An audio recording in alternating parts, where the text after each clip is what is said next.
Sometimes to know a certain information, it's not able to answer a problem. Here's an example. If you pick a point on the side of a wheel, you will see a wheel roll route, and it will draw a being called a white line. A white line looks like it was taken from the circle, but it is a special line.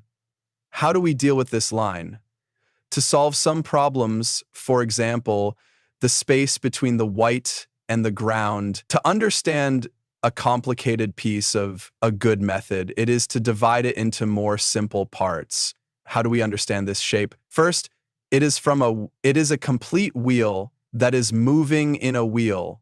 It is a complete wheel that is moving in a wheel. It makes the shape of the width a wheel. We can use a round radius to measure a wheel. To extend the wheel, we need to have a little more than 6 triangles. To be more accurate, it is two parts of a wheel. The shape's height is the same as the height of a wheel, that is 25. We don't consider the side of the wheel. We can take the shape from the top center to the bottom corner to find a corner, to create a triangle. The triangle's height is 25. The bottom is 2 pi, a half.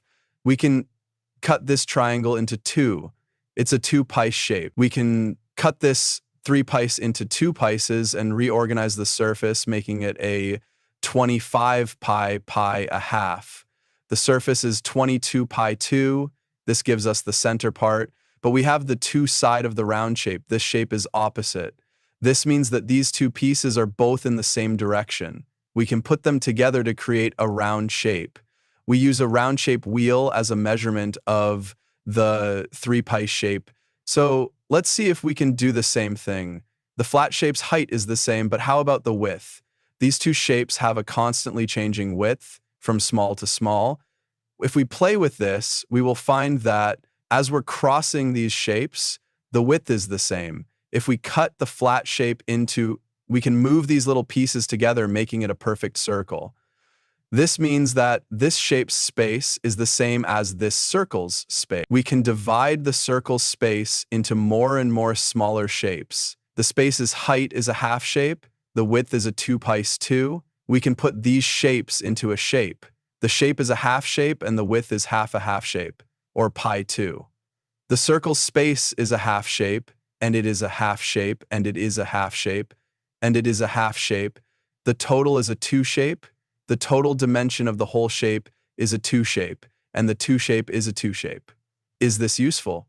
Of course, all these types of formulas have unimaginable practical uses. However, in everyday life, few people really need this formula. But I think this formula's real use is to be a practice of thinking. The latter is just a search for a problem and a solution for a problem. We are dealing with a complicated problem.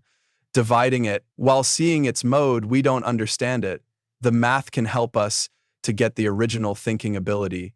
In this way, we can face the semblance of an unknownful thing, dividing it and letting it be unknown.